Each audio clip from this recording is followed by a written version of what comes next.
안녕하세요, 김호준입니다. 자유한국당 정진석 의원은 어제 국회에서 있었던 한 토론회에서 참여정부 시절 각 부처 공무원들에게 언론기사에 부처의 의견을 실명으로 개진할 것을 권장한 문건을 공개하면서 댓글 정치 원조는 노무현 정부라고 주장했습니다. 해당 언론사 홈페이지에 접속해서 담당 부처의 의견을 담당 공무원이 자기 이름으로 밝히는 것은 공개적인 국정 홍보죠.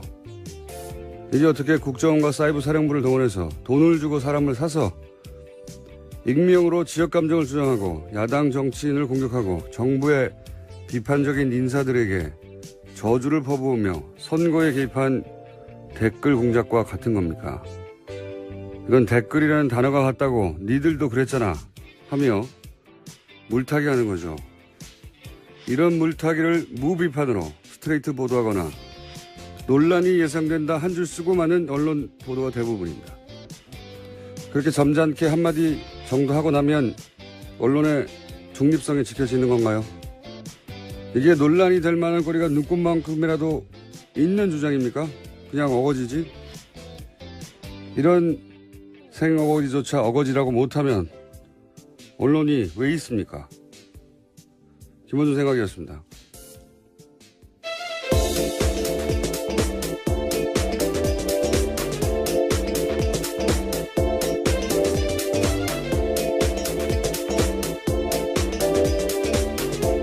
시사인의 김은지입니다. 네, 앞으로 본인을 소개할 때 가끔 검색어 1위에 빛나는이라고 해주세요. 민망하고 얼결이 된 거라서요. 예. 네, 모두가 다 얼결이 됩니다. 예. 자기 노력으로 되는 게 아니에요. 예. 자, 또 어떤 뉴스가 있습니까? 네, 댓글 사건 계속해서 전해드리고 있는데요. 오늘 아침 한겨레 신문 보도가 눈에 띕니다. 군 댓글팀이 인터넷 언론사까지 설립해서 여론 조작을 벌였다라는 보도인데요. 그 예산은 국정원 특수활동비였습니다. 4억 5천만 원 가량이 들었는데 국방위 소속 이철희 더불어민주당 의원이 확인해준 내용입니다. 2012년 5월 달에 포인트 뉴스라는 민간 인터넷 언론사를 세워서 활동을 했고요. 또 독도 디펜스라고 하는 모바일 게임도 제작했다라고 합니다. 여기서 이제 주목할 것은, 언론사를 직접 세워서 운영을 했다는 거죠. 예, 세워서 운영을 했다는 건데, 어제까지는 이제, 변희재 씨를 지원했다는 뉴스가 나왔고, 이번에는 국정원이 직접 운영한 거죠.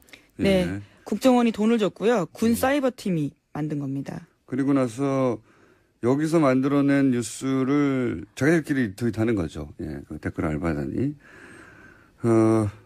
나아가서 이런 걸 보면 그 미디어에 영향을 미치고 싶어 한 거 아닙니까? 기본적으로 그 직접 하기도 하고 영향을 미치려고 노력도 하기도 하고. 근데 우리나라 언론 환경에서는 언론사들 기사가 다 모여 있는 것이 포털이고 여러 번 얘기한 거지만 그 전 국민에게 그런 기사들을 다 모아서 대표적인 기사만 배포하는 포털에는 개입하고 싶은 유혹을 못 느꼈겠느냐. 왜냐면은 포털은 공공기관이 아니에요. 여러 번 얘기했지만 우리가 하도 포털을 자주 보고 포털의 기사들을 통해서 포털이 언론사처럼 기능하는구나 느껴서 그렇지 언론사도 아니고요.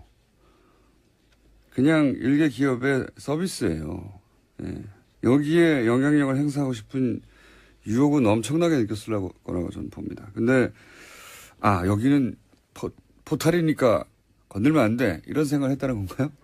저는 그래서 그런 의혹을 가지고 있는데 국정원 TF가 밝혀낼지는 잘 모르겠습니다만은 영향력이 그 어떤 언론사보다 큰 그러나 그냥 장사를 하는 사기업에 불과한 공공기관도 아니고 공기업도 아니고 그냥 회사예요. 돈 버는. 그 회사에 그냥 자기들 홈페이지입니다. 많은 사람이 쓸 뿐. 그런 의혹이 있습니다. 네, 그런 의혹을 가진 분들은 많죠. 예. 그것과 연결해서 항상 생각이 난다. 이렇게까지 하다 안 돼서 직접 언론사를 세우기도 했는데, 예. 그렇게 연결고리가 발상이 이어지는 기사입니다. 자, 관련 뉴스 또 있습니까? 네, 이태하 전 사이버 530 심리전단장과 옥도경 전 사이버 사령관의 녹취록도 공개가 됐습니다. 이 녹취록에는 굉장히 많은 내용이 담겨 있는데요. 눈에 띄는 내용들이 참 많습니다. 우선은 이태하 전 단장이 기무사도 불법적으로 심리전 조직을 만들었다라는 이야기를 했는데요. 국방부에서 기무사 심리전 조직 없애고 사이버 사령부로 통합하라고 계속 그랬는데 그렇게 하지 않았다라는 취지로 이야기를 했습니다. 이 녹취록이 약간 이상한 것이 이제 요지는 이런 거죠. 요지는 법적 처벌을 받게 된 심리전 단장이 아니 나는 국방부 장관 지시로 했는데 국방부 장관도 다 빠져나가고 말이지 나한테 책임을 집을 씌우느냐 그러면서 기무사 이제 국방부 산하죠. 기무사 너희들은 몰래 하지 않았냐. 이거 폭로해버리겠다. 나만 죽을 수는 없다. 이런 내용이란 말이죠. 내가 사실을 터뜨리면 너희들은 죽는다. 이런 내용까지 있습니다. 네. 근데 언론에 보도되기로는 이 대화가 이태화 심리전당과 옥도경 사이버 사령관 사이에 녹취로 보도가 됐는데 옥도경 사이버 사령관은 너희들이 아니거든요. 여기서. 너희들은 죽는다 할 때는 너희는 기무사인데. 그러면 이 대화가 편집되어 있거나 기무사 쪽의 답변이 편집되어 있거나 혹은 기무사 관계자도 그 자리에 앉아 있었는데 그냥 침묵하고 있거나 이렇게 생각이 드는데 여하간 대화의 요지는 기무사도 댓글 공작에 참여하였다 몰래 그런 내용입니다. 예, 뿐만 아니라 수사와 관련해서도요. 압수수색 들어오기 이틀 전에 사실을 알려줬다라면서 수사가 은폐되어 있다는 취지 이야기도 있습니다. 알겠습니다. 네. 이 기무사는 특무대, 방첩대 또 뭐라고 불렸죠? 보안사 등등등등 군의 국정원이에요. 한마디로 얘기하면 군이 이제 간첩 잡는다고 만들어낸 오래된 조직, 역사 오랜 조직이죠. 근데 지금은 가장 쉽게 이해하자면 군의 국정원이다 이렇게 생각하시면 되는데 국정원도 했고 군 내부의 정보기관 조직도 했고 그리고 사이버 사령부라는 새로운 부처를 만들어서도 했고 할 수 있는 모든 것에서 한 거죠. 그중에서 기무사가 이제 처음으로 등장을 했습니다. 대화에. 자, 기무사도 그럼 수사 대상이 되겠네요. 다음 뉴스는요. 네, 김관진 전 국방부 장관이 출국 금지됐다라고 합니다. 김 전 장관은 이명박 정부 시절에 장관에 올라서 박근혜 정부 시절에 안보실장까지 지내서 7년 가까이 국내 안보 책임자로 지냈는데요. 이제서야 검찰의 수사선상에 오르게 됐다라는 겁니다. 이분은 사실 의혹의 뭐랄까요? 군 관련 의혹의 총 집결지와 같은 역할을 앞으로 할 거라고 봅니다. 기본적으로 이름이 선상에 작년부터 올랐고요. 로키드 마틴사 사드 관련해서. 그리고 사실은 로키드 마틴사 무기가 이분이 국방장관 그리고 안보실장 하는 이런 안보 총책임자 선상에 있는 동안 몇 배나 늘어났거든요. 그 이전보다. 그리고 사드를 기습적으로 배치하는 것도 이번에 이제 미국 갔다 와서 그렇게 된 걸로 지금 알려져 있고 많습니다. 예.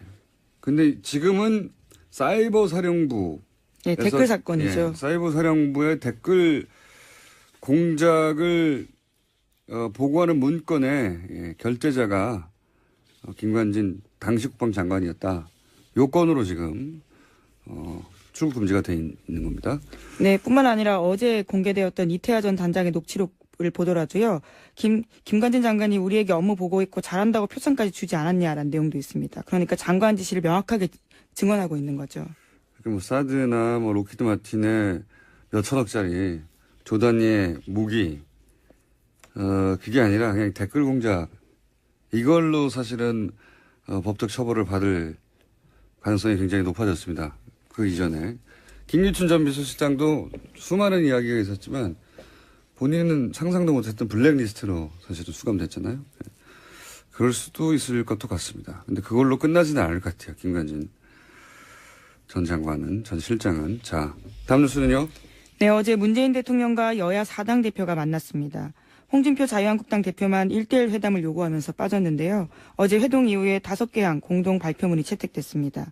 한반도 긴장 완화를 위해서 국회의 초당적 역할이 중요하다는 데 인식을 같이 하고 여야 상설 국정협의체를 조속히 구성한다라는 뜻을 모았습니다. 만나야죠. 만나는데 정작 화제가 된 거는 넥타이 색깔이에요. 예. 문재인 대통령이. 예, 같은 색깔이었죠. 예. 녹색, 국민의당 상징색을 넥타이를 했다고 언론은 그걸 가장 크게 보도했고요. 예. 뭐 정치는 상징 게임이니까 무슨 대화가 있었나 보다 그런 넥타이가 주목받는 것도 한편으로는 당연합니다. 당사자는 좀 답답하겠지만 아니 우린 중요한 얘기 많이 했는데 넥타이 가지고 보도하냐고. 어쩔 수 없어요. 네, 구체적인 건 알아서 잘들 하시고. 자, 다음 뉴스는요? 네. 트럼프 대통령이 미국의 군사 옵션 발언을 계속해서 하고 있는데요. 북한이 트럼프의 이딴 말폭탄의 진위 파악을 하기 위해서 미국과 전문가 차원의 대화를 추진한 사실이 공개됐습니다. 워싱턴 포스트 보도인데 북한이 트럼프 대통령의 지인을 파악하기 위해서 공화당 전직 관료가 포함된 7개 전문가 단체에 대화를 제의했다라고 합니다. 물밑에서, 예, 이건 이제 미국 쪽에서 나온 보도다 보니까, 북한이 이런 접촉을 해왔다는 게 먼저 나온 건데, 거꾸로 미국이 북한에게 여러 접촉을 하는, 과정도 분명히 있었을 텐데, 예, 어쨌든, 북미가 핵공격, 완전 파괴, 초강경 대응, 기타 등등 얘기할 때, 그 사이에 벌어진 일이라는 거군요. 그때도 여전히 대화 제일하고 채널을 가동하고 있었다. 민간 차원에서. 이렇게 하겠죠. 당연히. 예, 북한이 가장 궁금해하는 것은 트럼프의 진위를 파악할 수 없다라는 건데 취임 초기에 주한미군 철수 이야기했었는데 그게 얼마나 진지한 이야기냐라는 것들을 타진해보고 싶다라고 합니다. 그것만 있겠어요. 예. 그런 얘기도 있고 여러 가지가 있겠죠. 그리고 미국은 궁금하지 않겠습니까? 북한의 생각이. 저는 이 위기를 의도적으로 고조시키는 거라고 양쪽 모두 특히 트럼프 입장에서는 슈퍼히어로가 되고 싶어 하는 것 같다고 극장 무대 위의 주인공이 되고 싶은 거죠. 그래서 어느 순간 갑자기 해결될 수도 있다. 그리고 그 직전까지 정말 전쟁이 날 것처럼 이야기를 계속 할 수도 있다. 그런 생각이 듭니다. 예. 네, 하지만 안타깝게도 이 대화는요, 미국 쪽에서 거절해서 이뤄지지 않았다라고 합니다. 다른 대화도 있었을 거예요. 우리가 모르는 사이에도, 대화가 있었고, 그게 한참 후에 밝혀진 경우가 많았으니까요, 북미 사이에. 자, 하여튼 대화 시도가 있다. 이런 얘기입니다. 뉴스는. 다음 뉴스는요? 네, 자유한국당과 바른정당 소속 일부 중진 의원들이 만났습니다. 보수우파 통합추진위원회를 출범하기로 했다라고 밝혔는데요. 어제 여의도의 한 식당에서 만찬회동을 열고 이렇게 의견을 모았습니다. 자, 한국당과 바른정당 내 이제 통합파들이 보수우파 통합추진위라는 걸 만들었고 그 직전에 이제 바른당과 국민의당의 국민통합포럼이라는 것도 또 만들었죠. 네, 일종의 정책 토론이라고 밝히고 있는데요. 그러니까 이제 통합파가 만약에 여기서 세를 얻으면 바른정당이 자유한국당과 흡수통합될 가능성이 높아지는 거고요. 만약에 자강파라고 하는 분들이 이 세 싸움에서 이기게 되면 국민의당과 통합항을 연대하는 쪽으로 가는 것이고 양쪽이 팽팽하거나 완전히 서로 합의점을 못 찾으면 당이 갈라질 수도 있겠죠. 예.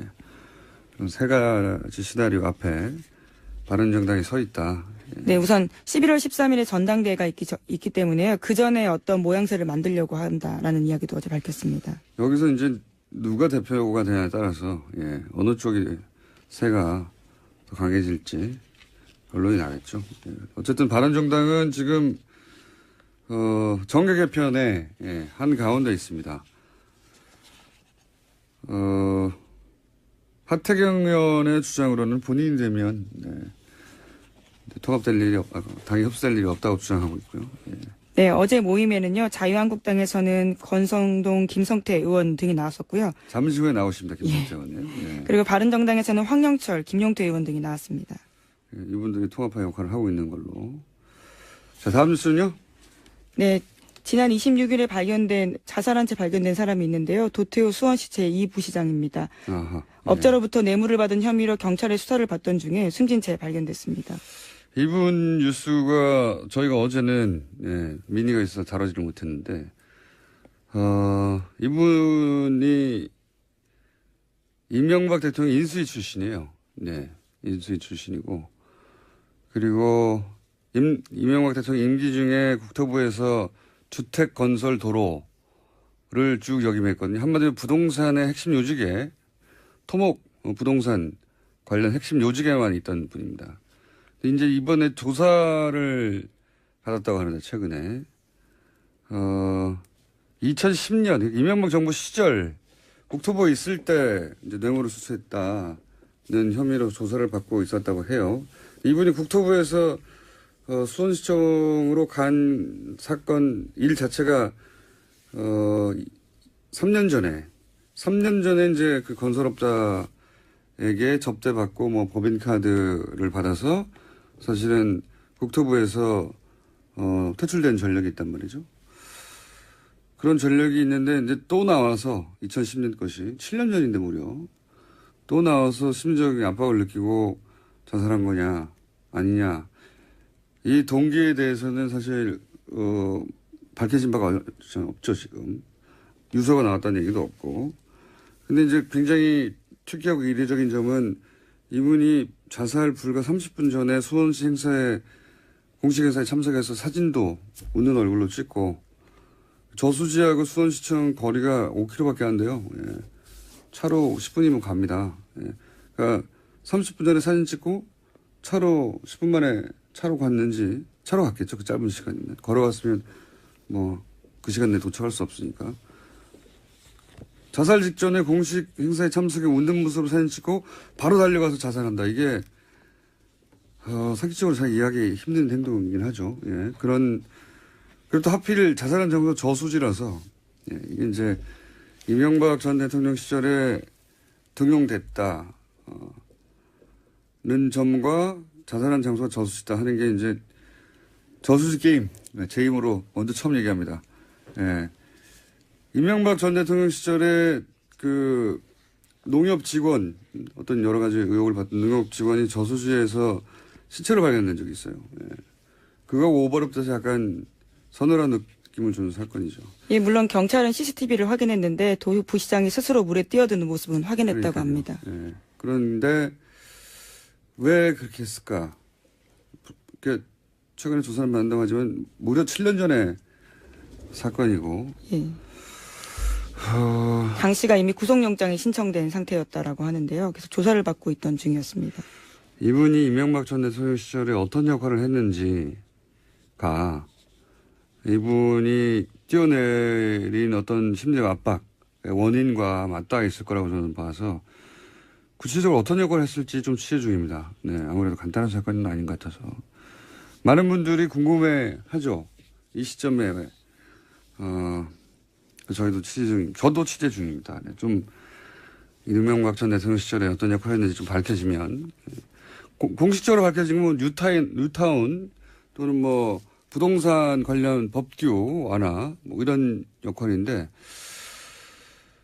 좀 더 구체적인 역할, 내밀한 역할이 있었는지는 좀 알아보고 다음에 다루기로 하고요. 예.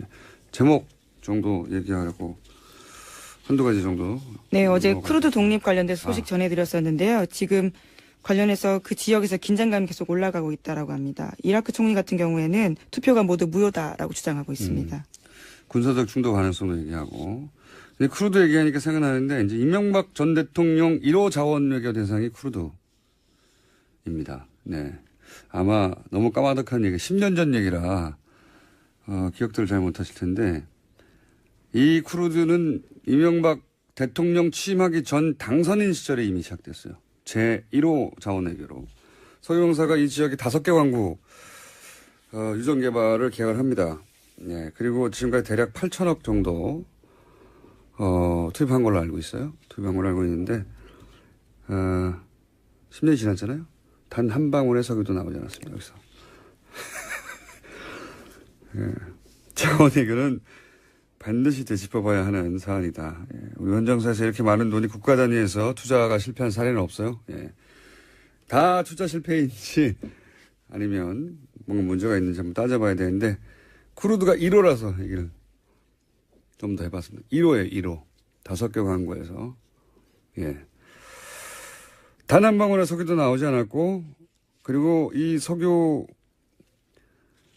공사의 담당 주모 과장은 자살했습니다. 예, 자살 이야기가 2번이나 했네요. 갑자기 생각이 두루룩 나서 제가. 자살했는데 자살한 게 보도도 안 됐어요, 거의. 예, 건으로. 저는 기억하고 있습니다. 오늘 여기까지 하겠습니다. 시사인의 김은지였습니다. 감사합니다. 입니다. 그렇게 점잖게 한마디 정도 하고 나면 언론의 중립성이 지켜지는 건가요? 이게 논란이 될 만한 거리가 눈꽃만큼이라도 있는 주장입니까? 그냥 어거지지? 이런 생어거지조차 어거지라고 못하면 언론이 왜 있습니까? 김원준 생각이었습니다.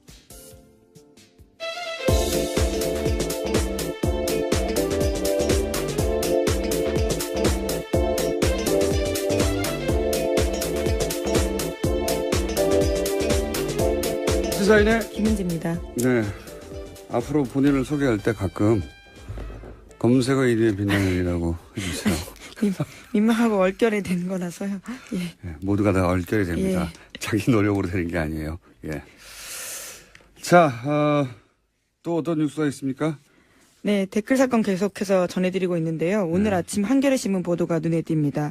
군 댓글팀이 인터넷 언론사까지 설립해서 여론 조작을 벌였다라는. 안녕하세요, 김호준입니다. 자유한국당 정진석 의원은 어제 국회에서 있었던 한 토론회에서 참여정부 시절 각 부처 공무원들에게 언론 기사에 부처의 의견을 실명으로 개진할 것을 권장한 문건을 공개하면서 댓글 정치 원조는 노무현 정부라고 주장했습니다. 해당 언론사 홈페이지에 접속해서 담당 부처의 의견을 담당 공무원이 자기 이름으로 밝히는 것은 공개적인 국정 홍보죠. 이게 어떻게 국정원과 사이버 사령부를 동원해서 돈을 주고 사람을 사서 익명으로 지역 감정을 주장하고 야당 정치인을 공격하고 정부의 비판적인 인사들에게 저주를 퍼부으며 선거에 개입한 댓글 공작과 같은 겁니까? 이건 댓글이라는 단어가 같다고 니들도 그랬잖아 하며 물타기 하는 거죠. 이런 물타기를 무비판으로 스트레이트 보도하거나 논란이 예상된다 한 줄 쓰고 많은 언론 보도가 대부분 기사가 다 모여 있는 것이 포탈이고 여러 번 얘기한 거지만 전 국민에게 그런 기사들을 다 모아서 대표적인 기사만 배포하는 포탈에는 개입하고 싶은 유혹을 못 느꼈겠느냐. 왜냐면은 포탈은 공공기관이 아니에요. 여러 번 얘기했지만 우리가 하도 포탈을 자주 보고 포탈의 기사들을 통해서 포탈이 언론사처럼 기능하는구나 느껴서 그렇지 언론사도 아니고요. 그냥 일개 기업의 서비스예요. 예. 여기에 영향력을 행사하고 싶은 유혹은 엄청나게 느꼈을 거라고 저는 봅니다. 근데 여기는 포탈이니까 건들면 안 돼 이런 생각을 했다는 건가요? 저는 그래서 그런 의혹을 가지고 있는데 국정원 TF가 밝혀낼지는 잘 모르겠습니다만은 영향력이 그 어떤 언론사보다 큰 그러나 그냥 장사를 하는 사기업 보도인데요. 그 예산은 국정원 특수활동비였습니다. 4억 5천만 원 가량이 들었는데 국방위 소속 이철희 더불어민주당 의원이 확인해 준 내용입니다. 2012년 5월 달에 포인트뉴스라는 민간 인터넷 언론사를 세워서 활동을 했고요. 또 독도 디펜스라고 하는 모바일 게임도 제작했다라고 합니다. 여기서 이제 주목할 것은 언론사를 직접 세워서 운영을 했다는 거죠. 예, 세워서 운영을 했다는 건데 어제까지는 이제 변희재 씨를 지원했다는 뉴스가 나왔고 이번에는 국정원이 직접 운영한 거죠. 예. 네. 국정원이 돈을 줬고요. 군 사이버팀이 만든 겁니다. 그리고 나서 여기서 만들어낸 뉴스를 자기들끼리 트윗하는 거죠. 예, 그 댓글 알바단이. 나아가서 이런 걸 보면 미디어에 영향을 미치고 싶어 한 거 아닙니까? 기본적으로 직접 하기도 하고 영향을 미치려고 노력도 하기도 하고. 근데 우리나라 언론 환경에서는 언론사들끼리 불과한 공공기관도 아니고 공기업도 아니고 그냥 회사예요. 돈 버는. 그 회사에 그냥 자기들 홈페이지입니다. 많은 사람이 쓸 뿐. 그런 의혹이 있습니다. 네, 그런 의혹을 가진 분들은 많죠. 예.